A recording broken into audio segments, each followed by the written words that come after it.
They thought they could break me. My lake, poisoned overnight, fish floating belly up, the water glowing a sickly green. Years of memories, gone in a single act of cruelty. But here's what they didn't know. The same lake they tried to destroy was feeding their own water supply. And karma doesn't miss. Every morning, I woke before sunrise to walk the gravel path my grandfather laid decades ago. The air smelled of honeysuckle, dew clung to my boots, and the lake mirrored the dawn sky. To me, this wasn't just land. It was heritage, passed down through blood and hard work. The dock groaned beneath my weight, weathered and worn smooth by time. My grandfather built it in the 1950s, hammering each plank with his own hands. When I leaned over its edge, I could still feel his presence, like he was teaching me how to cast all over again. The lake itself was paradise. Bass leapt at dawn, herons glided above, dragonflies danced over ripples. Some mornings, the mist clung so thick it looked like the world was holding its breath. Out here, peace wasn't just possible. It was certain, and for years I thought it would last forever. Neighbors jogged by sometimes, offering smiles or questions. Kids from the subdivision would ask to fish, and I'd hand them a spare rod. Their laughter reminded me of my own childhood here. This wasn't just my lake. It was a living legacy, something worth protecting. But peace has enemies, and mine came dressed in high heels, wielding legal threats and fake smiles. The day she moved in was the day everything changed. Her name was Vivian Blackwater, but everyone quickly started calling her the Queen of Willow Creek. She arrived in a white Lexus, perfectly manicured, carrying a leather portfolio like it was a weapon. She didn't wave. She didn't smile. She measured, judged, calculated, and then she took control. Within 6 months, Vivian declared herself HOA president. Not elected, declared. She strutted around like suburbia's dictator, spitting phrases like property value optimization and aesthetic compliance.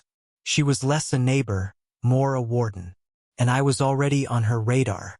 The first letter arrived 3 months later. Certified mail, official letterhead, stamped with threats. According to Vivian, my unsightly fishing activities were disturbing her peaceful enjoyment of the neighborhood. Imagine that, me sitting quietly with a rod, ruining her $1,000,000 view. I laughed at first, tossed the letter aside. But Vivian didn't laugh. She escalated. Her landscapers showed up at 6 in the morning, blasting chainsaws right by the property line. She filed complaints with the county, claiming my dock was illegal, even though it was built before she was born. But here's the thing about bullies. They don't stop when you ignore them.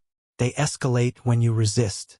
And Vivian was about to prove she'd do anything to win. Because for her, this wasn't about rules or property values. It was about control. And I had something she couldn't control: my lake. The false complaints came like clockwork. Noise violations, property violations, even claims that my fishing was somehow environmentally disruptive. Inspectors rolled their eyes, apologized, and left. But Vivian, she doubled down every time. She even hired surveyors to prove my dock extended 6 inches onto community water rights. 6 inches. On a lake that had been mine since the 1950s. It was harassment dressed in paperwork. And while she played her legal games, she launched a smear campaign on the neighborhood Facebook group. Suddenly, I was the problem neighbor, the outsider ruining their community. People I'd once let fish from my dock now looked at me with suspicion. But I refused to bend. Fishing that lake wasn't just a hobby. It was principle, legacy. And I wasn't about to let a suburban tyrant erase 70 years of family history. Then came the first anonymous note: "Stop fishing or face the consequences." Scrawled, ugly handwriting, tucked under my truck's windshield wiper. I remember holding it, staring at those words, and wondering, what kind of person crosses that line? I didn't know it then, but I was about to find out. Because Vivian wasn't just petty. She was dangerous. And the next move she made turned my peaceful paradise into a crime scene. I came home late one Sunday. Before I even reached the dock, I smelled it. Sharp, metallic, like bleach and rot mixed together. The lake glowed a strange blue-green, unnatural, like antifreeze poured into crystal water. My stomach dropped. Floating in the shallows was Big Bertha, the bass I'd fed every morning for 3 years.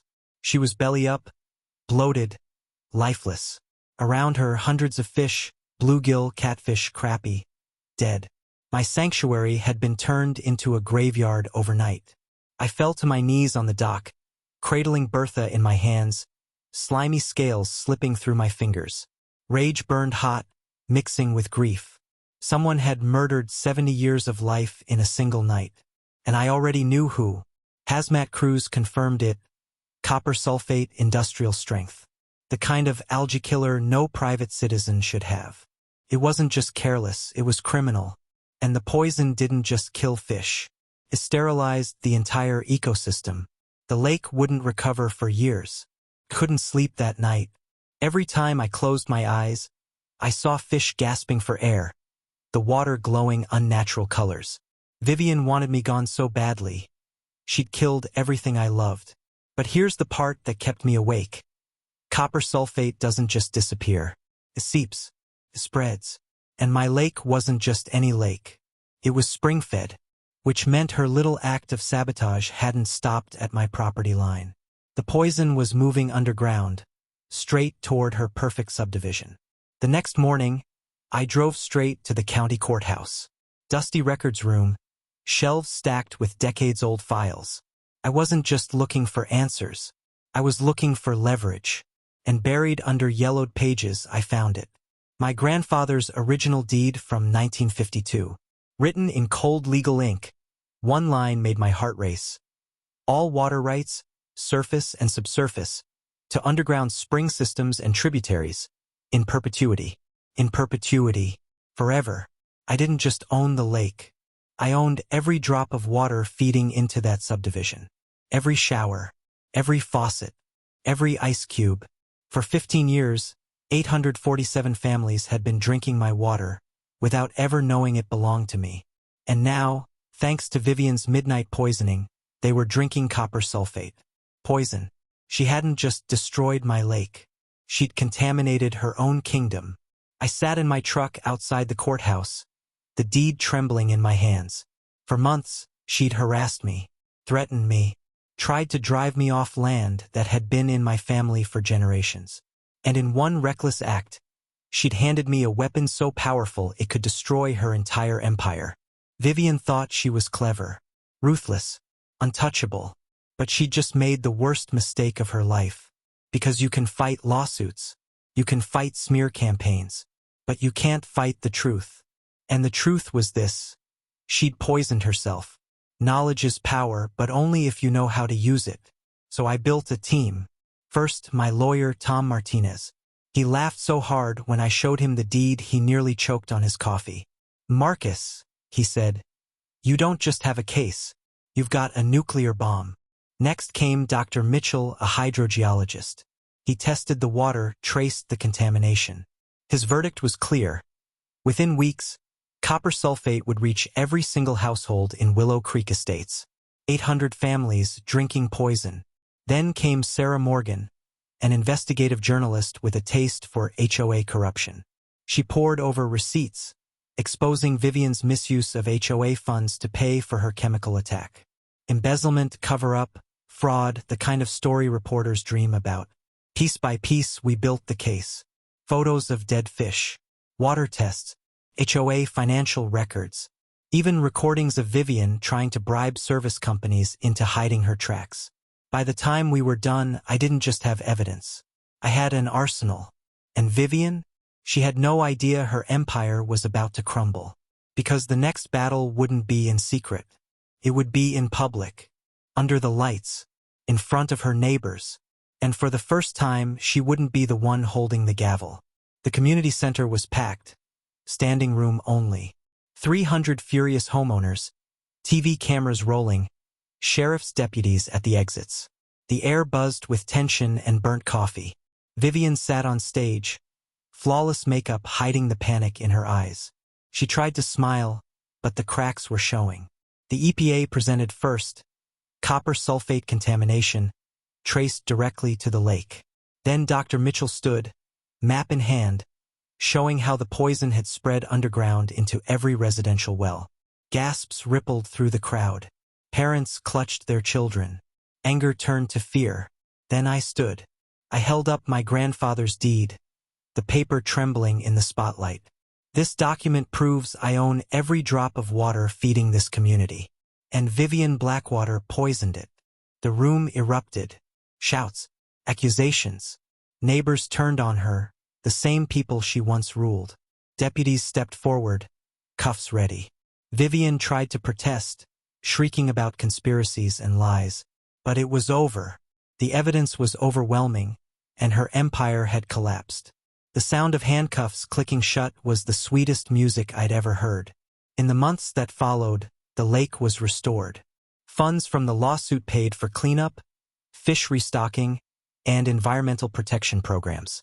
Children returned to fish from the dock where my grandfather once stood. The water ran clear again, life reborn from tragedy. I waived millions in back payments from innocent families. They weren't my enemies. Vivian was, and she was gone, convicted of environmental crimes, embezzlement, and obstruction of justice. Her Lexus, her mansion, her title, everything stripped away. The HOA reformed. No more dictatorships, no more abuse of power. For once, the neighborhood felt like a community, not a battlefield. As I sit on the dock at sunset, watching ripples spread across the lake, I remember one truth. Revenge doesn't always mean destruction. Sometimes it means letting people destroy themselves. Vivian tried to take everything from me. Instead, she poisoned her own kingdom.